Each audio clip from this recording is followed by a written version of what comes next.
السلام علیکم. وعلیکم السلام. جی ہاں جی، میں لاہور سے بول رہا ہوں، امین شاہ. آپ کی آواز سنتے ہم پہچان لیتے ہیں، سوال فوراً پڑھ دیا کریں. اچھا فوراً ہی پڑھ دیتا ہوں. کل وہ بات ہوتے ہوتے جو ہے نا وہ لائن کٹ گئی تھی، اس میں یہ میں نے پوچھنا تھا کہ کون سا صندوق مراد ہے اور یہ سمانیہ تسکین کیا ہے، آل موسیٰ اور آل ٹھیک ہے. یہ باتیں تو امین شاہ صاحب کل میں نے بیان کی، شاید آپ سن نہیں سکے یا آپ تک آواز نہیں پہنچی.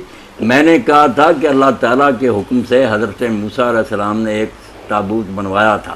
جی. اس کی لمبائی، چوڑائی، اونچائی اور جس طرح کا اس کا سائز تھا سارا تورات میں بیان ہوا. اس میں حضرت موسیٰ علیہ السلام نے ایک تو جو ان پر کتاب اتری تھی اللہ تعالیٰ کی طرف سے تورات، وہ پوری لکھوا کر وہ نسخہ اس میں محفوظ کر دیا تھا. اچھا. دوسرا جو من اترتا تھا نا، من و سلوہ، من جو اترتا تھا میٹھا اللہ کی طرف سے، اس کی بھی ایک بوتل اس میں رکھ دی تھی کہ آنے والی نسلیں جو ہے نا وہ اللہ کی نعمت کو یاد کریں کہ جنگل میں اللہ تعالیٰ ان کے آباء و اجداد کو 40 سال کیسے یہ رزق دیتا رہا. اور وہ عصا جو لاٹھی موسیٰ علیہ السلام کی بن جاتی ہے، سانپ، وہ بھی اس میں رکھ دیا گیا تھا. اسی طرح اور تبرکات بھی تھے. اس کی قدر بہت تھی بنی اسرائیل میں. ان کے لیے چونکہ مسجد اقصیٰ تو اس وقت بنی تھی نہیں تھی، نہ فتح ہوا تھا بیت المقدس، وہ قبلہ ہی تھا. نماز جب پڑھی جاتی تھی نا تو ایک خیمہ بھی موسیٰ علیہ السلام نے تیار کیا تھا، وہ ٹینٹ لگ جاتا تھا بالکل مسجد کی طرح.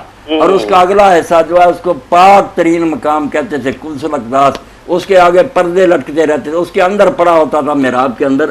اور ایسے عام لوگ کھلے سین میں رہتے تھے، جو لاویین تھے نا، امام اور پیشوا اور مرشد لوگ، وہ اس پاک حصے میں جاتے تھے اندر پردے کے. اور اس صندوق کو سامنے رکھ کر قبلہ بنا کر اس کی طرف منہ کر کے نماز پڑھاتے تھے لوگوں کو. یہ قبلہ تھا ان کا. اور جنگ میں بھی اس کو اپنے آگے رکھتے تھے، علماء اٹھا کر آگے چلتے تھے، پیچھے لشکر ہوتا تھا. اور بنی اسرائیل کو یقین ہوتا تھا، جیسے اللہ کہتا نا سکینۃ من ربکم، تمہارے دلوں میں پوری تسلی ہوتی تھی کہ اللہ کا صندوق ہمارے ساتھ، ہمیں کچھ کس نہیں دے سکتا. مگر ایک وقت آیا کہ ان کی بری حرکتوں کی وجہ سے جیسے ہم سے مسجد اقصیٰ چھن گئی، وہ تابوت بھی پھر قوم جو فلسطینی تھی چھین کر رہ گئے. 20 سال ان کے پاس رہا، یہ پھر بستی بستی میں ماتم کرتے رہے. وہی بات میں نے سنائی تھی کہ اسی دوران پھر حضرت سیمول پیدا ہوئے. انہوں نے پھر واضح و تبلیغ کیا. یہ انجام کون حضرت پیدا ہوئے؟ سیمول نبی، سیمول عیسائی نام رکھتے ہیں. سیمول عیسائی جو ہے نا نبی تھے، ان کو اللہ نے بھیجا ہوا. ایک بیوہ اور شمویل کہتے ہیں، شمویل، شمویل بھی اس کو لکھ رہا ہے سیمول. تو سیمول علیہ السلام نے پھر بستی بستی باز کی اور امت کو جگایا. جو پیچھے آپ نے امین شاہ صاحب پوچھا تھا کہ یہ مر گئے تھے اللہ نے زندہ کیا، وہ ان کے ہاتھوں سے زندہ ہوئے نا، کہ دوبارہ جرأت اور دلیری پیدا ہوئی. تو پھر انہوں نے کہا کہ ہمیں کیسے پتہ چلے کہ تاروت کو اللہ نے بادشاہ مقرر کیا. تو انہوں نے کہا اللہ کی طرف سے یہ نشان ہے کہ وہ تابوت تمہیں مل جائے گی. تابوت تو روتے تھے، ہر مرد اور 20 سال ہو گیا تو رو رہے تھے کہ ہم پر نحوست طاری ہوگی، اللہ ناراض ہو گیا. وہ تابوت تو برکت والا جاتا رہا. تو وہ تابوت پھر تالوت کے زمانے میں دوبارہ واپس آیا، پھر دلیر ہو گئے، پھر دوبارہ حوصلہ ہوا کہ اللہ ہم پر راضی ہو گیا. یہ تابوت تھا.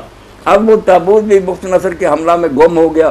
اللہ جانے اس نے برباد کر دیا. جیسے مسجد اقصیٰ جلائی، یہودیوں کا خیال ہے کہ اب بھی اس مسجد اقصیٰ کے نیچے وہ دفن ہے، ہم اس مسجد کو گرا کر تباہ کر کے مسلمانوں کی وہ نکالیں گے.